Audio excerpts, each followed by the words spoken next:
माँ दुर्गा, उसने तुम्हारे साथ न्याय किया, अब उसके साथ ये हो रहा है। वो पिछले कुछ दिनों से मेरे बच्चे वो व्यक्ति तुमसे बहुत कुछ छुपा रहा है, जिससे तुमने एक वक्त पर बहुत प्रेम किया था। वो तुमसे अपनी मर्जी से अलग नहीं हुआ है। उसके माँ में आज भी तुम्हारे लिए बहुत प्रेम है, बहुत मान सम्मान है तुम्हारी उसके दिल में। पर कुछ गलतियां की है उसने, जिससे वो बादल नहीं सकता है। और यह बात उसे भी पता है कि वो पूरी तरीके से आज भी तुम्हारा नहीं हो सकता है। जब तुम उसके साथ थे तो उसने तुम्हें धोखा दिया, तुम्हारे पीठ पीछे बहुत बार किया उसने, जो वह तुम्हें शक्र भी नहीं बता सकता मेरे बच्चे। क्योंकि उसे ऐसा लगता है कि तुम मुझे अलग हो, यह तो वह बर्दाश्त कर सकता है। लेकिन जब तुम्हें उसकी सारी सच्चाई पता चल जाएगी, तो वह तुम्हारे दिल में अपने लिए नफरत बर्दाश्त नहीं कर पाएगा। इसलिए वह आज भी छुप छुप कर रोता है, और वह बहुत ज्यादा रो रहा है, यह सोचकर कि उसने एक वक्त पर तुम्हें रुलाया था। उसने तुम्हारा हाथ छोड़कर किसी तीसरी का हाथ थम लिया था। तुम्हारे पीठ पीछे वो किसी और से मिलने जाता था मेरे बच्चे। और यह सारी बातें उसे भीतर ही भीतर खाई जा रही हैं। अब वो अपने दिल की बातें बताकर, वो सारी अतीत की बातें उखाड़कर तुम्हें तकलीफ नहीं देना चाहता है।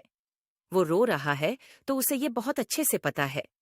वो अपने कर्मों की वजह से रो रहा है मेरे बच्चे। अगर तुम मुझे अपनी माता मानते हो तो हाँ लिखकर इस संदेश को लाइक करके चैनल को सब्सक्राइब करना, और साथ ही साथ मेरा भाग्यशाली अंक लिखकर मुझे अपनी स्वीकृति प्रदान कर देना। वो उन बटन का दोस्त तुम्हें नहीं देना चाहता है, तुम्हें परेशान नहीं करना चाहता है, अपनी भावनाएं तुम्हारे सामने व्यक्त नहीं करना चाहता है। उसके जीवन में एक अंधेरा ए गया है मेरे बच्चे, और वह हर पाल बस एक सूर्य की किरण का इंतजार कर रहा है। उसके दिल में तो कोई और नहीं है, पर उसके जीवन में बहुत सारे ऐसे लोग हैं जो उसकी परिस्थितियों को कंट्रोल करते हैं, जिनके माँ मुताबिक चल रहा है वो। और उसने हमेशा उन लोगों के माँ मुताबिक ही निर्णय लिया है, संगीत। और इसीलिए वो राय है अंत में, क्योंकि उन लोगों के खाने पर ही उसने तुम्हारा हाथ छोड़ दिया था, किसी और का हाथ थम था।